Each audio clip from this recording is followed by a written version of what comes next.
Mommispace, a place where you can remember who you are in the midst of it all. This podcast gives moms of all stages a voice to share their experiences and the truth that there is no right way to mom.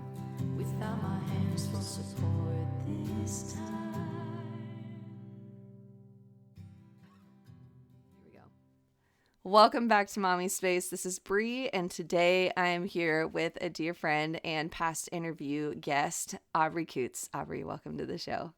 Hi, thanks for having me again. Yes. This is a very special and different episode.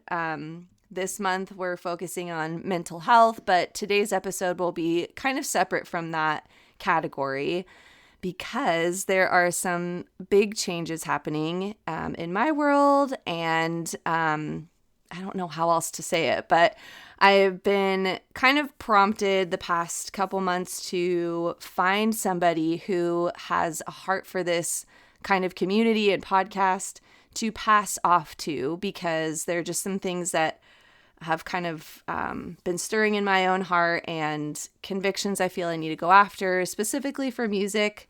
And I will be hopefully applying and enrolling to get my bachelor's in songwriting and production in the fall. That's kind of what I'm going towards. Anyways, but I love this community and have been so impacted by the way it's grown, and I didn't want to just leave it hanging.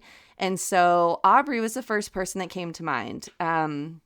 We've known each other since middle school, and we've only just kind of reconnected in the past year. And I've just been so, I mean, I've always watched you from afar and have always been really impressed by the way that you live your life and inspired by the way that you live your life. And especially when it comes to your motherhood journey, which is quite unique and beautiful. And so she was just the first person that came to mind. I really believe that it was a God thing too, in a lot of ways. But I felt like I should ask her. So I literally texted her randomly one night and was like, hey, would this be something that interests you? I want to kind of transition out of podcasting. It's been a long time. And you were the first person that came to mind. So all that to say, here we are.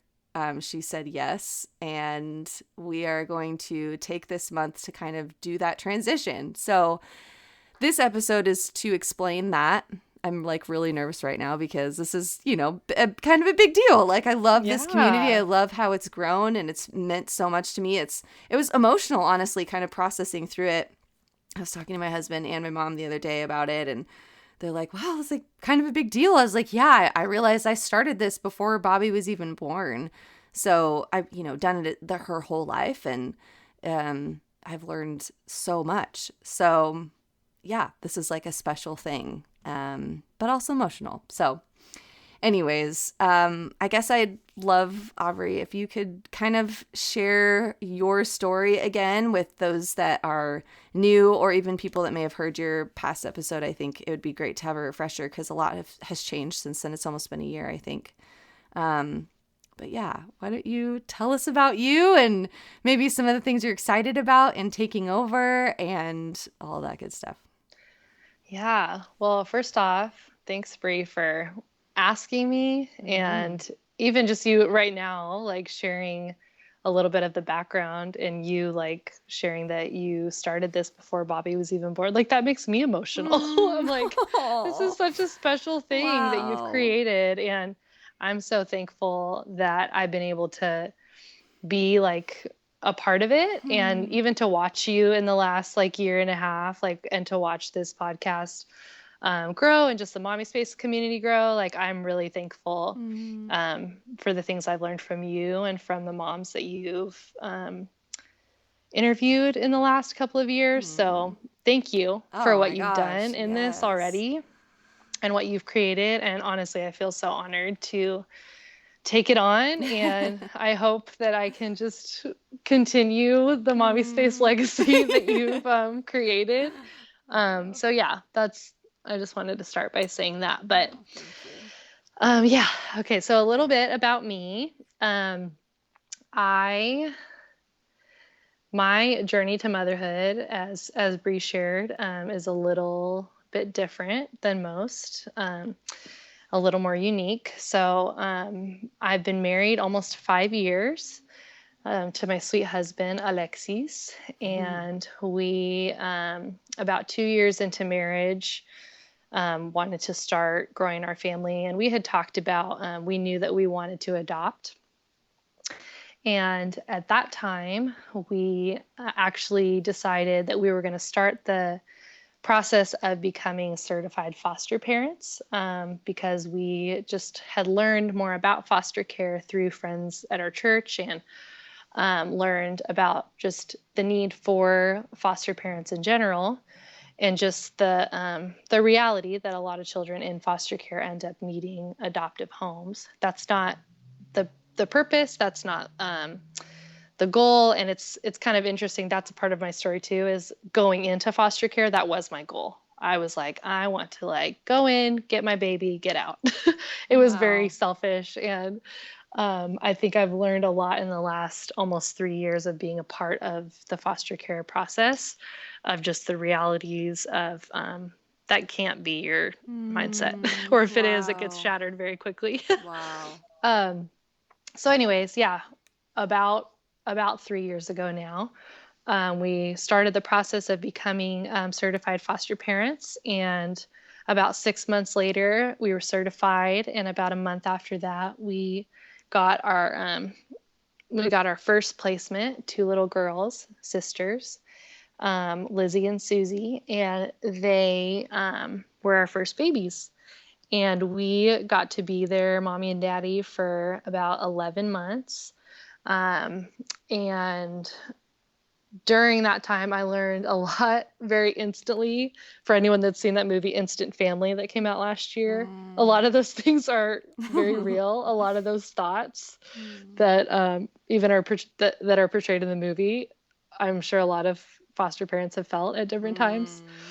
Um, it's hard. It's hard caring for kids that have come from hard places and that have experienced hard things in their little lives, and you don't fully understand that even though they're so young, any kind of trauma affects us as humans. And so, getting to step into that and say yes and love these babies was a really hard and beautiful thing.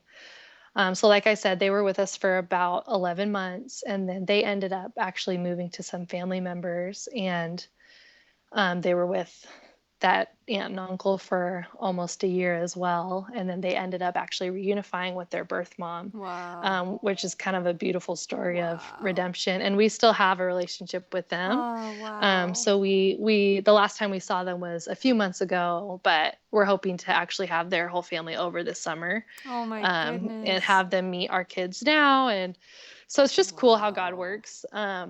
How, these sweet babies that made us a mom and dad for the first time, as literally, so them leaving, and people say all the things and they try to comfort you and they're like, well, this is what you signed up for. And it's like, yes, but it's still the hardest thing ever. So yeah, I'm sure I'll talk more about foster care in the future. Yes. But Yes. um, yeah, the girls leaving was probably the hardest thing I've ever experienced.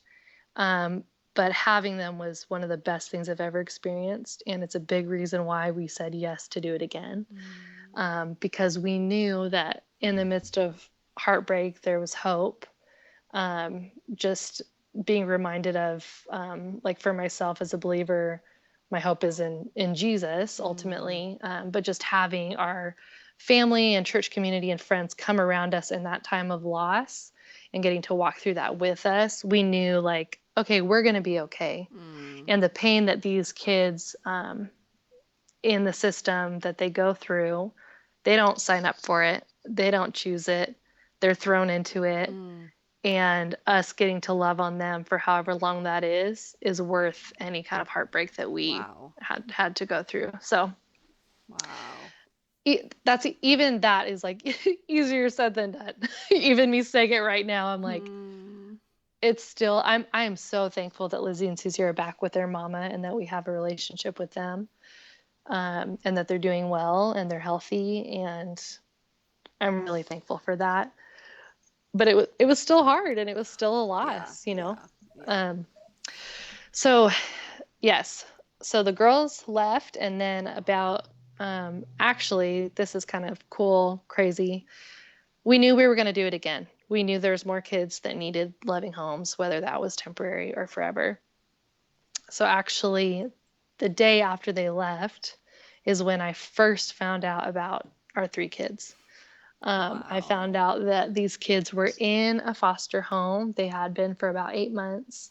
That was a foster only home. And there's different aspects of foster care, but this family was an older couple that only fostered. They weren't um, wanting to adopt. So they were looking for adoptive homes for these kids, Wow. and or potential adoptive homes if they weren't able to reunify with their birth family. So that's when I first found out about our trio. Um, our Coots Big Three is what we I refer to them love as. that. Any This Is Us fans out there. And so Oh, that's so I didn't I just kind of I knew that was from something. That yes, yeah. that's so good. Um, so Oh, I just started praying for those kids. I didn't know if they would end up being our kids, but wow. literally the day after the girls left, I'm like, Lord, okay, Lizzie and Susie are not our forever children. We got to be their mom and dad for a season and love them, and I'm so thankful for that. But there are other kids out there that need homes. So started praying for them. Didn't say anything to my husband for about a week because I didn't want him to think I was crazy. I mean, he probably thinks I am for other reasons, but that's beside the point. So I finally, like, we actually ended up going on a little, like, kind of getaway trip just to process, like, the girls leaving, things like that. And during that trip, we did talk about next steps, and I brought it up to him. I'm like, hey, what do you think about this? And so we started praying about it. And we even, like, called some people we trusted back at home, and we asked for their input. And everyone was like, yeah, that makes sense. Wow. It makes sense that you'd want to do it again. Um, we we don't think you have to, like, wait forever. And for me, even, like, going back to me saying hope in the midst of loss, I was still grieving the loss of the girls. It wasn't like, okay, well, next, well, Right, like, right. I can just move forward. I was still grieving that loss, but had hope, like, I'm going to be a mom again. Um, and finding, like, some peace and joy, like, even in that thought. Um, so we started pursuing our kids, knowing that they were out there. They were in a good foster home, but needed a potentially needed a forever family. And so about a month later, we got to meet them for the first time, and then had a few times getting to have some visits with them. And then about a week after that, they moved in with us. So April 12th marked 1 year of them being in our home, Wow. about a month ago. And um, so, yeah, our kids, when they came to us, they were 3, 2, and 1 year old, and boy, girl. And so now they're 4, 3, 2, and they keep me busy. they have they have um, such different, unique, sweet, crazy, fun personalities. And it's been super fun over the last year getting to see those personalities come out as they're more comfortable and confident, and as they're just growing as little humans, and getting to walk through some hard things, some behavior things, some special needs things, in the last year, and learning what it looks like to advocate for my kids. And very quickly just diving into that world, where, I have friends who have babies, and, you find out 4 years later, you're like, oh, maybe we should look into this, or maybe we Mm. should think about preschool. Where, like, instantly, I'm Like all the like, I had a things. meeting last week about, Wow. kindergarten registration. I'm like, who would have thought? Whoa. Like, my son's starting kindergarten in the fall, Oh and, my gosh. a lot of my friends aren't even there yet Yeah. with their kids age wise, which is fine. But I'm like, man, I'm learning a lot very Yeah. quickly because I have to. And Um, but I'm really thankful for that. And I'm thankful that that's kind of what it's looked like for me to be a mom. So I've been a mama to 5 babies, but currently to 3, and Lord willing, forever to those 3. Mm. So we found out recently that hopefully in June we'll get to sign adoption paperwork and then finalize adoption, hopefully within a few months after that. So Wow.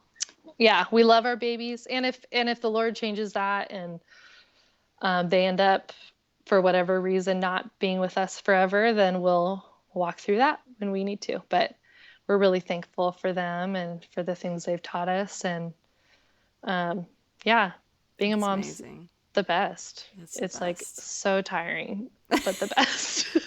I always was like, oh, okay, like moms have the hardest job, you hear that, and then it's like I can't even fathom right now. Like I've got an almost 2-year-old. I can't fathom having 3 at one time, but it's true. Like it's the hardest job, but it's so rewarding and beautiful in so many ways. And yeah, and honestly, like that was one of the things that what kind of drew me to you was this journey that you've been through and that you're continuing on.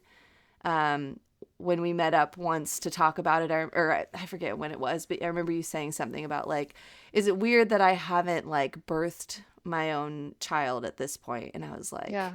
dude, no. Like, I think this actually gives you even more of a platform, if that's fair to say. Yeah. I just think it's so. I really believe like what God is doing in the earth, even like if you're a believer, if you're not, that's okay. But like there is a movement for adoption and like foster care, I think, happening like right now. Yeah. Like makes me emotional thinking about it. But so I think like you're just the perfect person to kind of run with this. So yeah, that was just a side note I wanted to add. Yeah. Thank you so much. And I Yeah. think for myself, like kind of going off of that, I was actually talking to my brother a little bit about this today. Actually about that exactly how I shared with you. I'm like, I've never been pregnant. I've never birthed a child. I haven't done these things. Like, do I have enough credibility to do Mm-hmm. something like this? And you just like speaking truth into that was really encouraging to me. Mm. But I think even like for myself, because I haven't experienced those things, I have a genuine desire to like Yeah, learn more about those totally. things, Totally. like I'm like I want to like hear Yeah. people's birth stories and Yes. their pregnancy stories and postpartum because I don't Yeah. that's all like foreign to me. Yeah. And so yeah, it's cool to like learn about different perspectives. The same way that like yeah, I mean even and I could talk about that in a second, but just getting to learn from just moms that have experienced different things just Mm-hmm. in life in general. Mm-hmm. Um, I'm excited to dive more into Yeah. that. Yeah. Yeah. Totally. I know that was something I thought too. Like, well, like I started this podcast because I had no idea what I was getting into when it Hmm. came to pregnancy and birth and all that stuff. So that's kind of what drove me in the beginning too. So I think it's kind of cool how there's still that like, I don't know, hunger and desire to share that and Yeah. whatever. Yeah. So what are some things that you get excited about and that you are wanting to share with this community? Like, Yeah. go for it. So I was thinking about it a little bit more today. Um, yeah, I was like talking to my brother, and both my brothers are very like creative and big dreamers, and so they were really excited Mm, for this opportunity for me too, which was encouraging. But wow. um, I think that's something that I have been learning more about and want to continue to learn more about. Something that I'd want to dive into is like interviewing moms from different backgrounds. So even kind of like diving more into minority cultures and learning from Yes. moms that um, Wow. like ethnicity wise are different from myself. And it was cool, even just as I started brainstorming that, like specific faces coming to Mm, mind and getting to hear their stories. And I'm married to a Hispanic man, and even just like in being married to him, I've learned so much about things that he's experienced as a minority that I've never experienced as a white woman. Yeah. So getting to hear like what, thinking about a specific friend of mine, like what was it like to be a Black single mom raising two kids Oh my and getting to gosh. hear her story. Yes. And then that kind of Wow. got the wheels turning, thinking about another mom that I've recently connected with that lives local to me. And she's an immigrant from Guatemala and she's Spanish speaking. So I'm not sure what that would look like yet, but Wow. just kind of brainstorming, like hearing her story. And she actually, like, recently had her husband recently passed away. And so Oh she's my gosh. raising 6 kids here in California Whoa. from Guatemala and is just a hard worker and an amazing woman and Wow. has like become a friend of our family in the last couple of months. So even getting to hear stories from like people like that Wow. not your typical, like Right. typical mom stuff, Yeah. Yeah. but stories that we can like continue to learn from people different from us and Come be on. encouraged by their experience. And yeah, so those are a couple things Oh, that I started so thinking about good. today that haven't been hit on yet. But I think even like a lot of the topics that you have already dove into, like revisiting, Mm. and like, of course, I think naturally I'll just talk about foster care Yeah. throughout different things because Yes. that's where I'm at right now. Um, but yeah, like I feel like getting to learn from older generations and, like interview Mm. women that have just experienced more life and things that we can learn from them. Um, I loved like the family adventure episode. So even hearing more about like what are people doing with their families, Yeah. and yeah, just like practical everyday mom stuff along the way too. So Yeah, good. so those are some of the things I'm excited about. Something else I'm really excited about is so currently I have a mom group in Riverside called Mama Montage, and we've been doing some play dates and meetups and things like that. Yes. And Bree actually talked to me about like what would it look like to kind of merge those, Yes. um, and to have, yeah, like Mommispace meetups, or Yeah. like I don't know what that would look like, but because of course there is like the internet community and the podcast community and listeners and things like that. But for moms that are local, let's come face to face Yes. and, like play with our kids Yeah. and help each other out and encourage each other and give a Yeah. hug and wipe someone's snotty nose and just, do life together in those little moments. On a semi-regular basis. So that's Yeah. something I'm really passionate about, is just like reaching moms locally in the community. And I want to continue to grow in that. So I'm excited to see how Mommispace will um, be able to be another way of kind of connecting those things. And yeah, So I'm cool. excited. Oh, Yeah. I'm so excited. All right, Bree. So I have a question for you now. Okay. So typically at the end of your interviews, you ask these mamas what is the legacy that they want to leave Mm. for their kids, and you have, focused a lot on that. So in passing off Mommispace to me, and in moving forward to pursue the things you're passionate about, the things that you love, the things that you feel God has for you in this next season, what is the legacy that you want left behind for the Mommispace community? Uh, this is a hard one. I don't like I it. I know. don't like this. No, it's so good. Really, I think it comes down to one of the main like themes that was on my heart when I first started Mommispace as a whole. It was like I was terrified to like become a mom, excited but terrified in a lot of ways. And I've been open about this. My mom has been very open about this. And I've interviewed her, so you can go listen to that if you want. She'll vouch for me. One of the things that I learned as I was growing up, once I graduated high school and we were like out of the house, my mom was very much like, what does my life look like now? now that they're gone, realizing that she hadn't pursued some of the things that like she loved, like to the full, like maybe the full capacity that she could have. Because I absolutely know that she pursued things that she was passionate about while she was raising us. But almost the sense of like, who am I kind of thing. And part of the reason I was scared to become a mom was because I was so afraid of like losing myself, because I knew I would like fall in love with this kid, and it would be so easy to just like give everything. And I think that's right. And there are seasons that it has to be that way. But one of the things that I wanted to make sure was like that I still tend to my heart, that I still make sure that I'm checking in with myself, because I know that there are things specifically, because this, like, and I've said this before, is like, some people like are just meant to be mothers. Like that is their calling in life. Like, and that is amazing. And I think it's just as important as like, you know, moms that feel they're called to be an entrepreneur or whatever.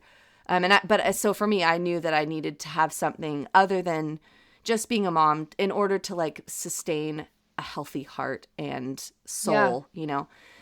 So one of the things that was the theme, right, is like, making sure I was tending to myself. So I guess like that would be one of the awesome things that I would love to leave, is like, hey, like you can, like this little catchphrase I like wrote on the Instagram is like, loving the woman inside the mother.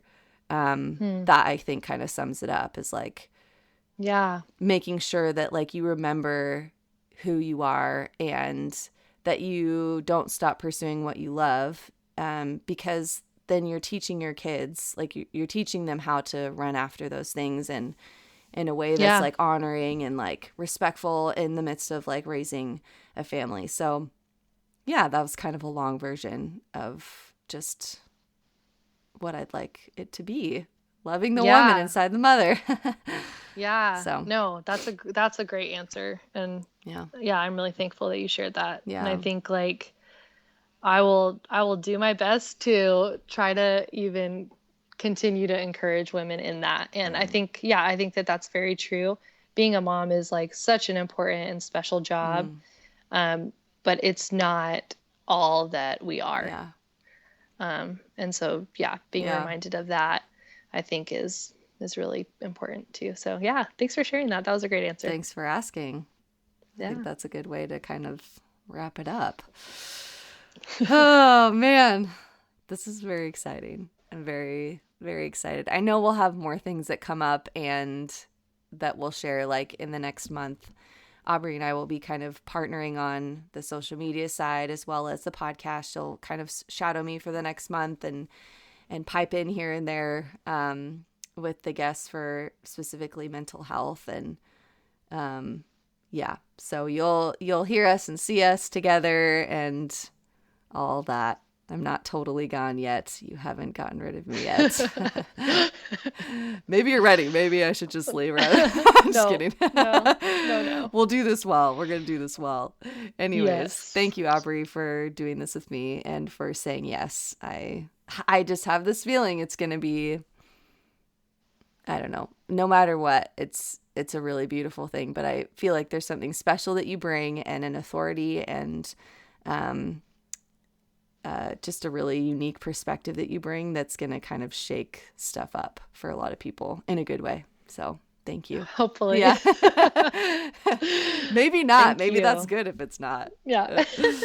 I'm very excited and once again honored. And I think it's going to be a really cool next season of my life and something to do. So yay. Thank you. Thank you so much for listening. I hope you enjoyed today's interview. Please share this with a friend if it impacted you in any way, and leave a review on iTunes so other mamas can hear the truth, that they are enough and they are doing their very best. Be sure to catch up on what's happening in the Mommispace community every day on Instagram at Mommispace, and you can email me at mommispace@gmail.com for questions or interview recommendations. All my love to you, Mama. You're amazing. See you next week.